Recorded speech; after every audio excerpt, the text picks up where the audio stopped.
안녕하세요. 결혼 대신 일만큼은 정말 열심히 했어요. 그 덕분에 대학도 못 나온 주제에 큰 통신회사를 정년까지 다녔으니 그럭저럭 괜찮은 인생이었습니다. 전 형편이 어려운 관계로 대학을 나오지 못했어요. 그때 생각하면 지금도 눈물이 나네요.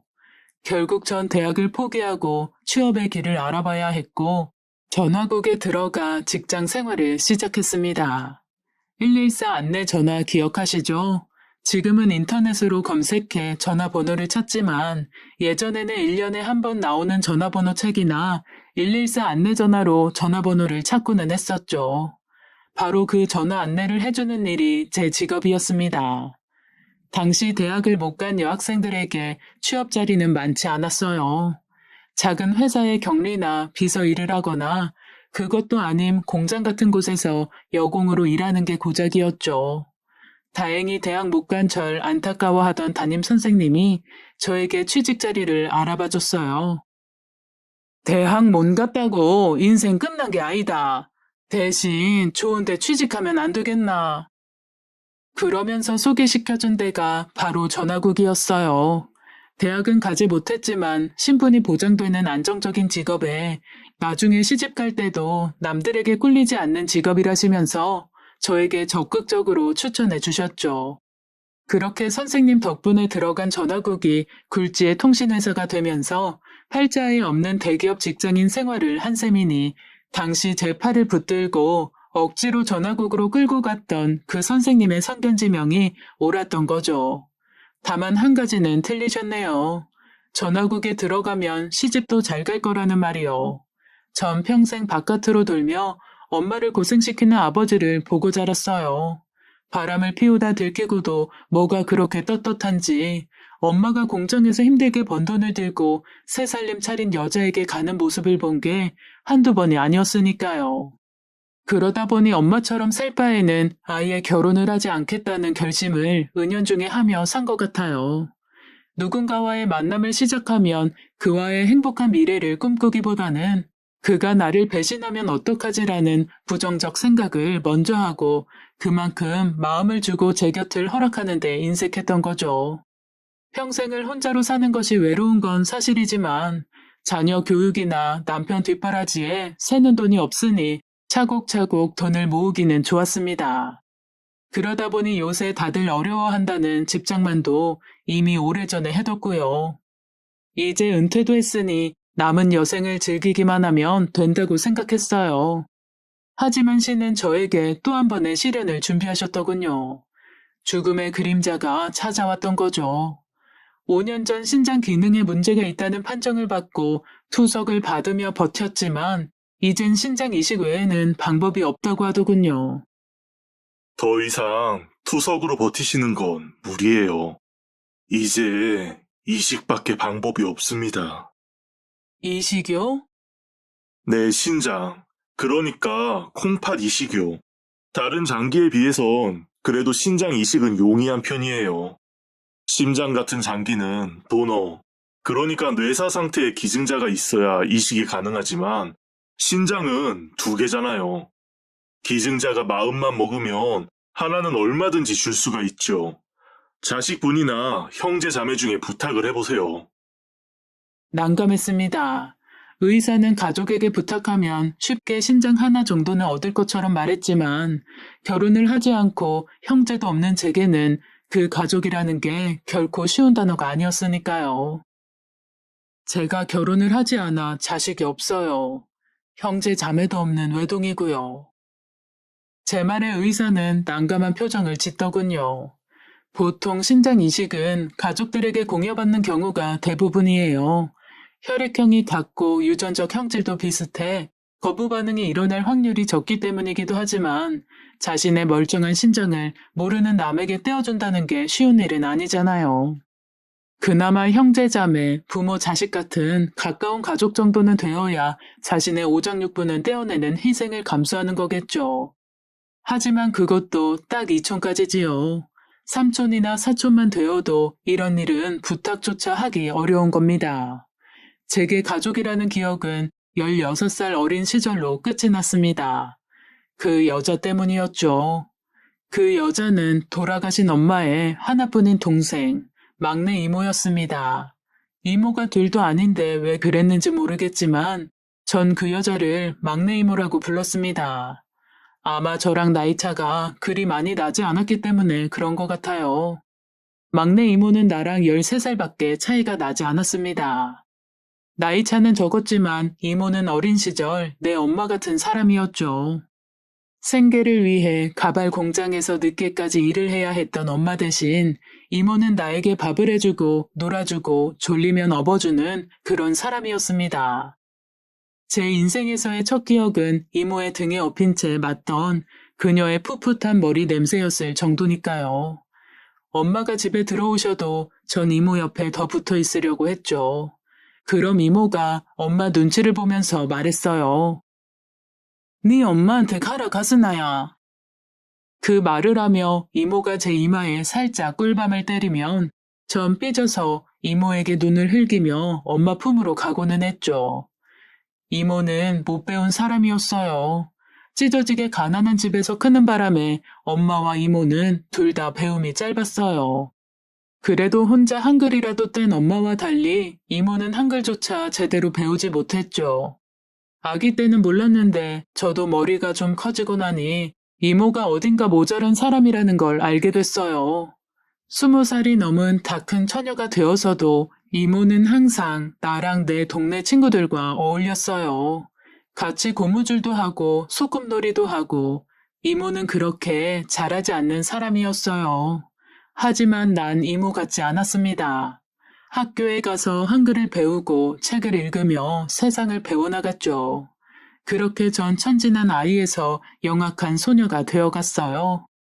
그러다 보니 어느 순간부터 나보다 나이도 많으면서 한글도 모르는 이모가 창피하더군요. 고무줄 안 할래? 싫다. 내 숙제해야 된다.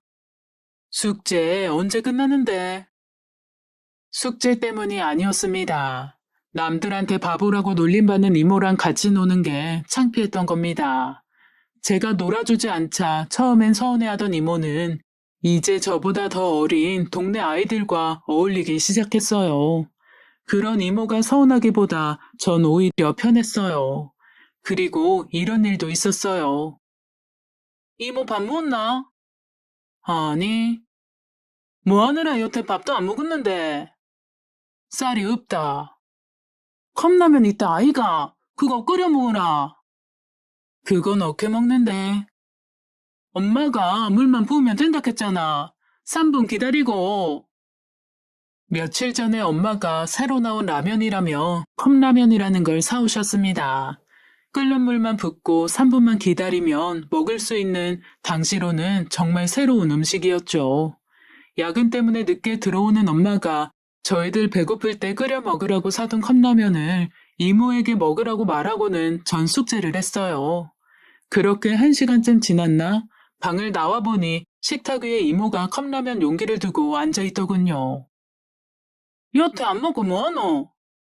이게 안 끓는다. 뭔 소리인지 하는 생각에 컵라면 뚜껑을 열어보니 용기 안에다 끓는 물이 아니라 찬물을 부어놓고는 물이 끓기를 기다리고 있는 거였습니다. 난 화가 났습니다. 한글도 모르고 눈치도 없고 겨우 12살밖에 안 된 나에게 보살핌을 받아야 할 이모가 이유 없이 미웠던 겁니다. 그냥 그녀가 같이 있으면 나도 바보가 될 것 같은 그런 기분이었어요. 저는 점점 더 이모에게 쌀쌀맞게 굴었고 그런 날을 엄마가 나무랐습니다. 이 이모한테 그러면 못 쓴다. 내가 뭐 이모가 바보같이 구니까 그랬지. 이모가 와 바본데. 글도 모르고 라면도 못 끓이고 요새도 얼라들하고만 놀락하고. 아이고 요 가스나 좀 컸다고 먼 유세를. 네 어릴 때 이모가 키웠다. 니들 밥 주고 지켜주고 같이 놀아준 게 다 이모다. 그렇게 엄마는 나를 나무라고는 했지만 전 커갈수록 이모와 멀어져 갔습니다. 고등학교에 들어서는 아예 전 이모랑 대화를 하지 않았어요. 고 이때쯤 두 집 살림을 하던 아버지가 돌아왔습니다. 같이 살던 여자와 대판 싸우고 나왔다면서 이제 우리 집에서 산다고 하시더군요. 전 그런 아버지가 당연히 싫었지만 엄마는 아버지를 내치지 못하셨어요. 1년에 몇 번 집에 오지도 않고 오는 이유도 그저 엄마가 번 돈이나 빼가려는 것을 뻔히 알면서도 항상 당하며 사는 엄마가 안타까워 아버지에게 대들었지만 그때마다 전 아버지에게 무서운 매질만 당하고는 했어요. 그렇게 맞을 때마다 어떻게 사람이 자기 딸을, 그것도 하나뿐인 딸을 이렇게 때릴 수 있을까 하는 생각도 들었죠. 그때 나를 감싸며 나를 보호하려 누군가가 뛰어들었어요. 바로 이모였습니다. 그러자 아버지가 귀가 찬다는 듯 말을 했어요. 이것들이 쌍으로 내가 이 집 구석에 겨들어오기 싫은 줄 아나? 저 둘 때문이다. 더러운 것들. 하시던 말이 가슴에 사무칩니다. 나랑 이모가 뭐라고, 도대체 우리가 뭘 그렇게 잘못했다고 그런 생각을 하시는지 차라리 집을 나가버릴까라는 생각까지 들더군요. 그리고 얼마 후 정말 아버지는 우리 둘 중 한 사람을 내보낼 생각을 하셨습니다. 이모를 한 남자에게 시집 보내기로 하셨던 거죠. 상대는 읍내에서 두부집을 하는 50살이 넘는 호랍이었습니다. 나이도 많고 제 지자리지만 흠은 얘도 만만치 않다. 이 결혼만 잘 되면 갸도 우리도 팔자 비는 기다. 조금 모자라기는 하지만 얼굴과 심성만은 고운 이모를 그 호랍이는 꽤나 오래 마음에 두고 있었고 돌아온 아버지에게 부탁을 했다는군요. 혼사만 성사되면 아버지에게 자기가 하는 두부 공장에 일자리까지 준다는 말에 아버지는 결혼을 일사천리로 밀어붙였죠. 하지만 평소 자기 의견을 제대로 표현하지 못하던 이모가 완강히 거부했어요. 아무리 반푼이어도 그런 늙은이 각시가 되고 싶지는 않았던 거겠죠. 엄마도 이모 편을 들었어요. 아무리 그래도 다 큰아가 둘 딸린 호래비한테 보내는 건 아닙니다. 제가 거기 가서 뭔 안방을 차지하겠습니까? 그냥 부엌대기로 가라는 긴데 내 눈에 흙이 들어와도 그렇게는 못합니다. 그라서 안 보내면 어디까지 애를 책임질라 하는데? 네 이번에도 애 안 보내면 내랑 완전히 끝이다. 결국 엄마의 반대에도 아버지는 이모의 결혼 날짜까지 잡았습니다. 전 그냥 시끄러운 게 싫었어요.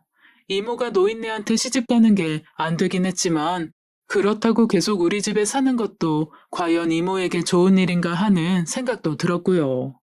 드디어 이모 혼례식 올리기 전날이 되었죠. 안녕하세요. 누군가 문을 열고 들어왔어요. 이모였습니다. 여전히 이모하고 말하는 게 불편한 나는 그냥 조용히 자는 채를 했죠. 그걸 아는지 모르는지 이모는 절 조용히 안아줬어요.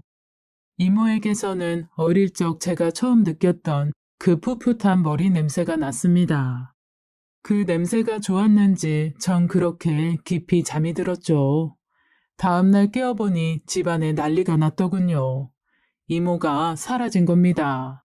그것도 결혼을 시키는 조건으로 아버지가 두부집 사장에게 받은 지참금 1,000만 원을 몰래 가지고요. 평소 글도 모르고 셈도 흐린 이모가 할 수 있는 일이 아니었어요. 그만큼 그 결혼이 싫었던 거겠죠. 아버지는 난리가 났어요. 혼자 어그러진 것도 어그러진 거지만 이모가 훔쳐간 돈을 갚아야 하는 사태까지 생기자 눈이 뒤집히더군요. 그리고는 이모가 갈 만한 곳을 알아보기 시작했어요. 수소문 끝에 이모가 서울에 있는 먼 친척집에 가 있다는 이야기를 듣자마자 엄마에게 얘기하시더군요. 그 집 알지? 그리고는 싫다는 엄마를 끌다시피 해서 차에 태우더군요. 밤도 깊었고 비가 많이 오니 내일 떠나자는 엄마의 애원도 듣지 않았어요. 와, 그 가시나 도망갈 시간 벌어줄라 카나. 잠만 말고 타라, 당장! 그렇게 빗속을 떠난 아버지와 엄마는 다신 돌아오지 못하셨습니다. 빗길에 미끄러진 아버지의 봉고차가 전복되면서 두 분 모두 세상을 떠나고 마신 거죠. 그렇게 저는 16살 어린 나이에 고아가 되고 말았습니다. 쓸쓸한 장례식장을 홀로 지키고 있는데 이모가 오더군요. 그녀는 미안하다며 우리 엄마의 영정을 끌어안고 한없이 울었습니다. 하지만 전 그런 이모가 가증스러웠어요. 제 어린 마음에는 이모는 내 부모를 죽인 사람이었으니까요. 이모가 아버지의 말대로 결혼을 했다면, 그날 그 돈을 훔쳐 도망가지만 않았다면 우리 엄마와 아버지는 죽지 않았을 거라는 생각에서였죠. 장례식이 끝나고 저와 같이 살겠다는 이모에게 전 매몰차게 말했습니다. 니는 이제 내 이모 아니다. 그렇게 말하며 이모와의 모진 인연을 끊어버렸죠. 이모는 못 간다며 내게 매달렸지만 아버지가 이모 때문에 죽었다고 생각한 유일한 친척인 작은아버지도 그런 이모를 끝내 쫓아냈습니다. 그때부터 전 제 힘으로 살았어요. 작은아버지도 넉넉한 형편이 아니라 그쪽에 손을 벌릴 수도 없었으니까요. 혼자 살아가야 하는 인생이 되면 독해지더군요. 대학을 갈 형편은 아니지만 좋은 곳에 취직하기 위해 열심히 공부를 했죠. 그 덕분에 선생님의 추천으로 전화국에 취직도 할 수 있었던 거예요. 회사에 들어가서도 악착같이 일했어요. 그러다 보니 홍기를 놓쳤고 지금에 이른 거죠. 사람의 운명이 다 그렇지만 참으로 가혹하다는 생각이 들더군요. 평균 수명은 점점 늘어 이제 70에 죽는 사람에게도 요절이라는 말을 붙이며 안타까워하는 상황에서 60도 안 된 나이에 죽음에 직면하게 된 겁니다. 찾지 않던 신을 찾아 기도를 해보기도 했고 악에 바쳐 하늘의 원망을 토해보기도 했지만 그걸로 제 운명이 바뀌지는 않았어요. 로빈 윌리엄스라는 배우를 아시나요? 할리우드에 알아주는 코미디 배우로 시작했지만 연기력을 인정받아 여러 차례 아카데미상 후보에 오른 위대한 배우였죠. 죽은 시인의 사회, 굿모닝 베트남, 굿윌 헌팅에서 그의 연기는 정말 최고였어요. 그럼 그가 어떻게 생을 마감한 줄 아세요? 저와 비슷한 나이에 스스로 목숨을 끊었어요. 자신이 치매에 걸렸다는 사실을 의사에게 전해 듣고는 기억을 잃은 채 비참하게 죽어갈 자신을 생각하니 차라리 스스로 자신의 생을 마무리하는 게 자신의 존엄성을 지키는 것이라 생각했다는군요. 의사의 판정을 듣고 저도 로빈 윌리엄스와 똑같은 생각을 했어요. 마땅한 가족이 없는 마당에 홀로 요양병원 병실에 누워 죽을 날을 새고 있고 싶지도 않았거든요. 그래, 이제 그만 끝내자. 사는 거 어려웠잖아. 혹시 알아? 죽고 나면 정말 편해질지. 마음을 정한 전 오랫동안 병원을 돌아다니며 수면제를 조금씩 모았어요. 그리고는 최대한 많은 수면제를 입에 털어 넣었습니다. 혹시 이러고도 죽지 않을까봐 번개탄도 피워놓았고요. 하지만 제 뜻대로 되지 않았어요. 아파트 밖으로 연기가 새어나가는 바람에 위층에서 119로 신고를 했고 제가 숨이 끊어지기 전에 구급대원이 들이닥쳐 응급조치를 취하고 병원으로 이송해 저를 살려냈으니까요. 우습죠? 그냥 놔둬도 얼마 남지도 않은 생명을 살리기 위해 구급대원과 의사들은 뭐하러 그리 힘든 노력을 했을까요? 깨어나자마자 원망하듯 의사에게 말했어요. 헛수고 하셨네요. 어차피 곧 죽을 텐데. 사실 그 의사와 구급대원분이 무슨 잘못이 있어요. 사람을 살리는 게 그분들의 일인데. 그만큼 전 생에 대한 눈꽃만큼의 의지도 남아있지 않았어요. 그렇게 병실에 누워있는데 그가 저를 찾아왔어요. 어떻게 여길... 네가 며칠 전에 메시지를 보냈었잖아. 그날 제가 메시지를 그에게 보냈었다는군요. 왜 그랬을까요? 그와의 인연은 이미 끝난 지 오래였는데. 잘 살라는 네 말이 얼마나 소름이 돋았는 줄 알아? 미친 듯이 너희 집으로 갔더니 구급차가 와 있더라. 그에게 정말 못 볼 꼴을 보였네요. 부끄럽기 이루 말할 수 없었습니다. 그는 한때 저와 사랑하던 연인이었어요. 그를 만난 건 와인 소믈리에 과정에서였습니다. 젊어서는 별로 술을 마시지 않았는데 나이가 먹으니 가끔씩 마시게 되는 와인이 좋았어요. 이왕 마시는 거 그 맛과 기원을 제대로 알고 싶었죠. 그래서 인터넷으로 검색해 와인 소믈리에 과정을 듣게 되었어요. 그곳에서 와인에 대한 역사나 철학도 배웠지만 소믈리에 과정에서 가장 중요한 것은 아무래도 시음이겠죠. 와인 소믈리에가 되기 위해서는 색깔, 향, 점도 등을 먼저 보고 마지막으로 시음을 해 그 와인의 산지와 와인을 담근 연도를 말하는 빈티지를 파악할 수 있어야 해요. 제가 다닌 클래스의 경우 하루에 많으면 15가지 이상의 와인을 맛보고 이를 맞추는 시험을 보고는 하는데 예민하게 맛을 보며 평가를 하다 보면 이상하게 평소보다 빨리 취기가 오르곤 했어요. 그걸 잊게 아는 선생님은 그래서 수강생들에게 술을 삼키지 말고 뱉으라고 했죠. 하지만 전 그게 잘 안 되더라고요. 어릴 때 어렵게 커서 그런지 먹는 걸 버린다는, 더군다나 아까운 고급 와인들을 버릴 수 없다는 생각에 시음주를 하는 족족 다 삼켰거든요. 그런 저랑 똑같이 모든 술을 받아먹는 사람이 있었어요. 바로 그 남자였죠. 그 남자는 취기가 오른 듯 얼굴에 홍조까지 띄우고는 저에게 말했습니다. 진짜 잘 드시네요. 잘 먹는 게 아니라 아까워서요. 저도인데, 저 지금 죽겠어요. 그 말을 하더니 더는 무리라는 듯 화장실로 달려가더군요. 그게 인연이 되어서 친해졌고 자연스럽게 연인이 되었어요. 나이 40이 넘어 정말 오래간만에 연애다운 연애를 시작한 거죠.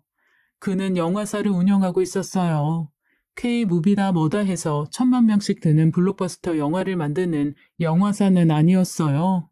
그리 흥행되지는 않았지만 작품성을 인정받은 예술적인 영화들을 만들고 수입도 하는 작은 영화사였죠. 저 역시 저질 코미디 영화나 히어로가 나오는 영화보다는 잔잔한 예술 영화를 좋아하는 취향을 가졌기에 그 영화들을 감명 깊게 봤었는데 그걸 제작한 사람이 그였다니 신기하더군요. 그렇게 그와 저는 먹는 취향부터 예술적 취향까지 통하는 찰떡궁합이었죠. 조심스럽게 이 남자와 미래를 함께하면 어떨까라는 생각이 들기도 했지만 쉽게 그 말을 꺼낼 수는 없었어요. 그가 아내와의 관계를 청산한 지가 2년밖에 안 됐었거든요. 그의 아내는 좋은 집안 출신에 대학에서 강의도 하는 분이었어요. 겨우 상고를 나와 전화 교환소를 했던 저랑은 비교도 할 수 없는 그런 분이었죠. 그런 만큼 남편의 사회적 성공도 당연해야 했어요. 명문대 출신의 똑똑한 남편이었으니 기대하는 것이 이상한 것도 아니었죠. 하지만 그는 탄탄한 대기업 생활을 때려치우고는 자신이 좋아하는 영화 제작을 했어요. 그것도 상업적인 돈벌이와는 크게 상관이 없는 작은 영화들을요. 아내가 수입이 많은 만큼 먹고 사는데 지장은 없었지만 기대하는 성공에 이르지 못하는 남편이 그 아내는 성에 차지 않았다더군요. 시간이 지날수록 아내분은 그걸 티로냈고 자신을 무시한다는 생각에 싸움도 잦아졌다는군요. 결국 처갓집 식구들까지 그를 무시했죠. 이번 생신 때는 안 와도 좋네. 집안 높은 어르신들 많이 참석하시는데 괜히 아버님 부끄럽게 만들지 말고 그냥 집에 있게나.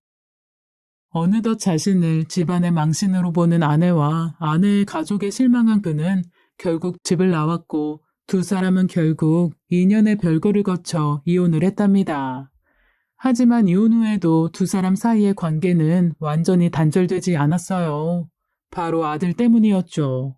그는 자기 아들을 너무 사랑했어요. 전 부인이 아들을 맡아 키웠지만 그는 아들을 챙기는 데는 소홀함이 없도록 했어요. 생일이나 입학식 같은 날은 기본이고 하다못해 중간고사가 끝나는 날에도 수고했다며 아들과 외식을 했어요. 문제는 아들만 만나는 게 아니라 전 부인도 같이 식사를 하는 거였어요. 아이 때문이라더군요. 사춘기에 한참 예민한 아들이 심리적 충격을 받지 않도록 하기 위해서 아이 앞에서는 화목한 모습을 보여야 한다는 거였죠.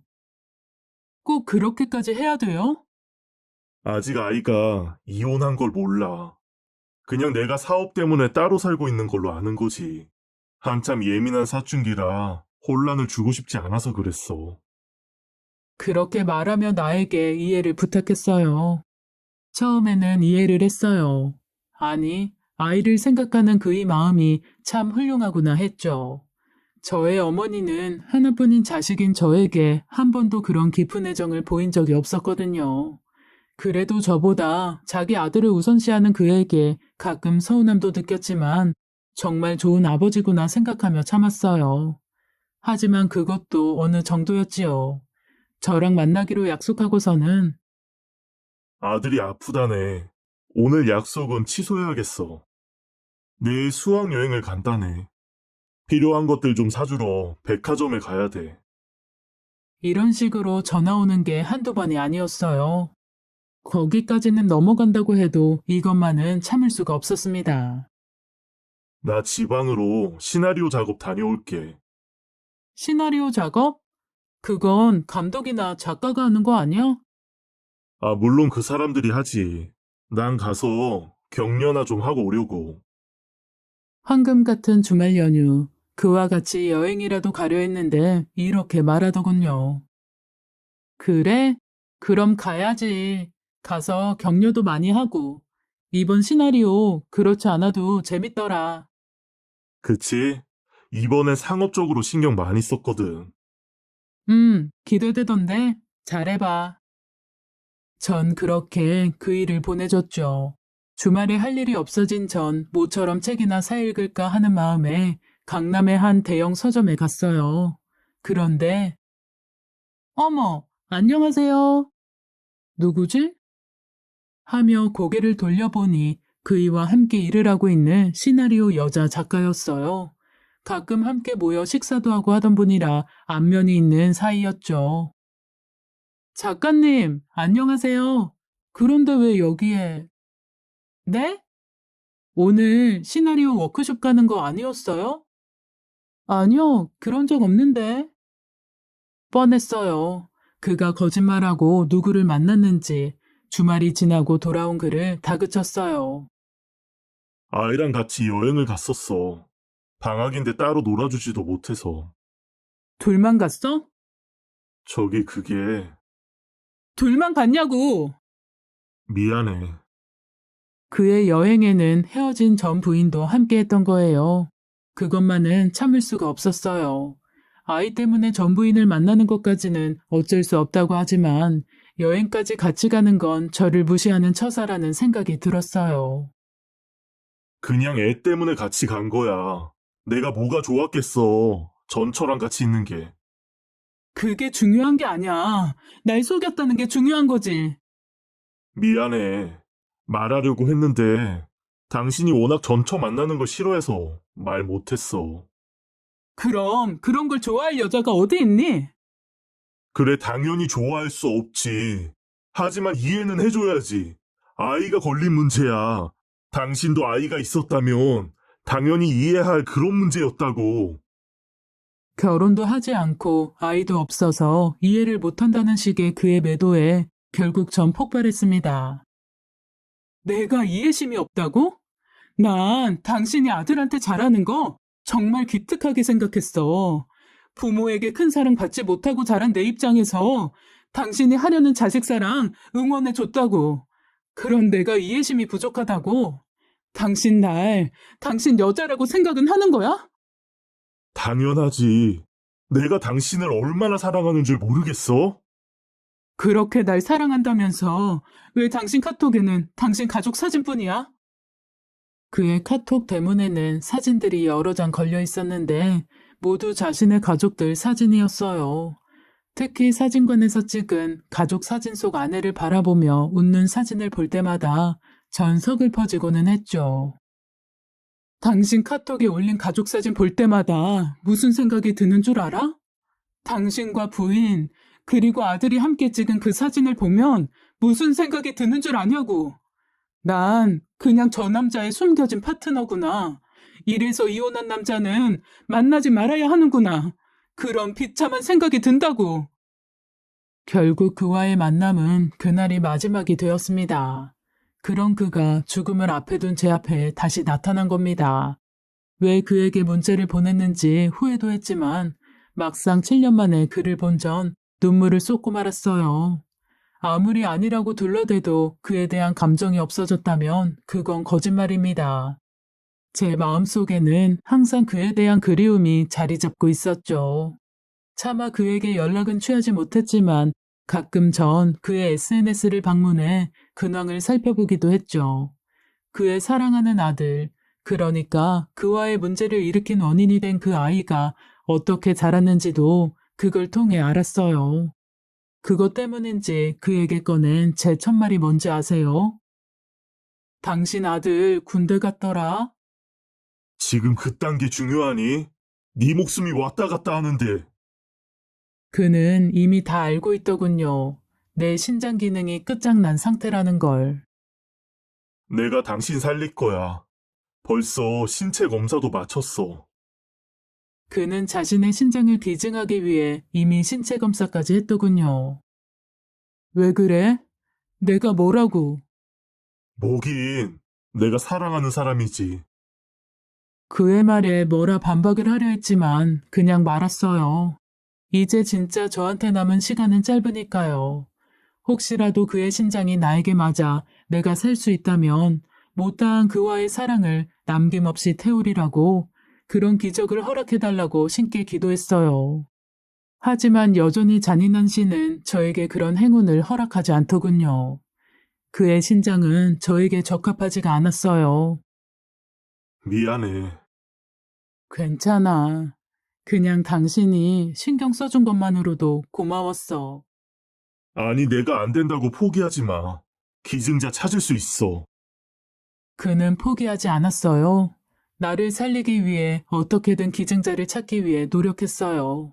하지만 제가 미리 말씀드렸듯 자신의 장기를 아무 이유 없이 남에게 내어줄 사람은 흔하지 않아요.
나 몰래 내 배다른 동생들에게 연락도 취한 모양이에요. 하지만 서로 왕래 없이 살아온 지 수십 년인 그들이 제게 피 같은 장기를 줄 리는 없잖아요. 결국 그는 공중 화장실에 장기 매매라고 적힌 곳에 전화를 하기도 했죠. 중국으로 가면 장기를 구할 수 있다며 브로커가 나서기도 한 모양이지만 결국 사기꾼이었어요. 이제 그만하자. 그냥 나랑 어디 여행이나 가주면 안 될까? 네, 그 말에 그가 눈물을 흘리더군요. 항상 강인하고 감정을 잘 보이지 않는 그의 눈물을 보니 이제 그조차도 저의 죽음을 받아들인다는 게 된 것 같더군요. 정말로 인생을 마무리할 때가 됐다고 느꼈어요. 그래도 그와 마지막을 함께할 수 있는 시간이 남았다는 것이 그나마 다행이라 생각을 했죠. 따뜻한 곳에 가고 싶었어요. 남해안이나 제주도 같은 곳이요. 한참 추울 때였거든요. 적어도 쓸쓸한 느낌이 드는 그런 곳은 가고 싶지 않았어요. 그런데 그의 차가 향한 곳은 북동쪽이었어요. 어딜 가는 거야? 강릉. 강릉? 강릉은 왜 가? 따뜻한 곳에 가고 싶다고 했잖아. 강릉에 갔다가 남쪽으로 가면 되잖아. 들릴 곳이 있어서 그래. 뭔가 분명히 있는 것 같은데 그 이상 그는 말하지 않았어요. 막상 강릉바다에 도착해보니 그곳 바다는 눈부시게 아름답더군요. 저희는 강릉 카페 골목에 있는 한 작은 카페로 들어갔어요. 커피 볶는 냄새가 은은하고 좋았지만 그곳에 있는 다른 카페들과 비교하자면 규모도 작고 경치도 딱히 훌륭한 곳은 아니었습니다. 여행광이라 좋은 곳이라면 전국적으로 빠삭한 그가 여길 온 이유가 궁금했습니다. 그때 한 은발의 여인이 찻잔을 들고 저에게 오더군요. 바로 막내 이모였어요. 세월이 흐르고 많이 늙었지만 그 사람은 제 이모가 분명했어요. 막내 이모를 보자마자 전 자리를 박차고 일어났어요. 그런 제 손을 그가 잡더군요. 가지 마. 그는 이곳에 내 이모가 있다는 걸 알고 온 거였어요. 전 그에게 이모 얘기를 한 적도 없었는데 어떻게든 날 살리려던 그가 내 호적까지 뒤져서 내 배다른 동생들과 이모의 거처까지 찾아냈던 거죠. 하지만 전 제 가족을 파탄낸 이모의 도움을 받을 생각이 전혀 없었어요. 이거 놔. 나 이 여자랑 할 말 없으니까. 네 그냥 있으면 죽는다며. 그게 무슨 상관인데요? 상관 있다. 니는 내 딸이니까. 갑작스러운 막내 이모의 말에 전 그 자리에 굳어버리고 말았어요. 이모가 내 엄마라니 그게 무슨. 더군다나 이모와 나의 나이 차이는 겨우 13살이에요. 말도 안 돼. 당신이랑 나랑 겨우 13살 차이야. 그래. 그런 애가 초경을 시작한 지 얼마 되지도 않았던 내가 널 낳은 기라. 잠시 후 시작된 이모의 고백은 충격 자체였습니다. 동네에 같이 살던 오빠였다.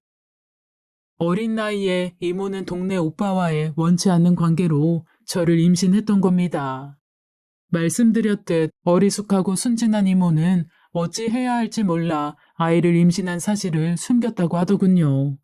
그러다 결혼한 지 얼마 안 된 엄마에게 이 사실을 들키고 말았답니다. 이 사태를 수습하려고 이모와 잠자리를 한 동네 오빠라는 사람을 찾아갔지만 그 사내는 이미 군대를 간 상태였답니다. 이대로 놔뒀다가는 처녀가 임신했다는 소문이 퍼지면 그렇지 않아도 모자란 동생에게 치명적일 거라 생각한 엄마는 이모를 데리고 나와 아버지에게 사정을 했답니다. 이모가 낳을 아이를 입양해 키우자고요. 니 미쳤나? 한 번만 봐주이소.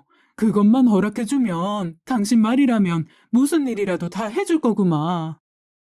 결국 엄마의 읍소에 아버지는 이를 받아들였고 사실은 큰 이모부와 이모의 호적에 입양되었던 겁니다. 억지로 입양을 허락하기는 했지만 큰 이모부이자 아버지는 저를 쉽게 받아들이지 못했고 그래서 그때부터 집 밖으로 떠돌게 되었다더군요. 하지만 그런 아버지에 대해 어머니는 감히 아무 말도 하지 못했습니다. 나를 받아줬다는 사실 하나만으로요. 막내 이모, 그러니까 내 친어머니도 죄인처럼 입을 다물고 살았습니다. 참으로 모질고 힘든 당시 여자들의 삶이었던 겁니다. 안녕하세요.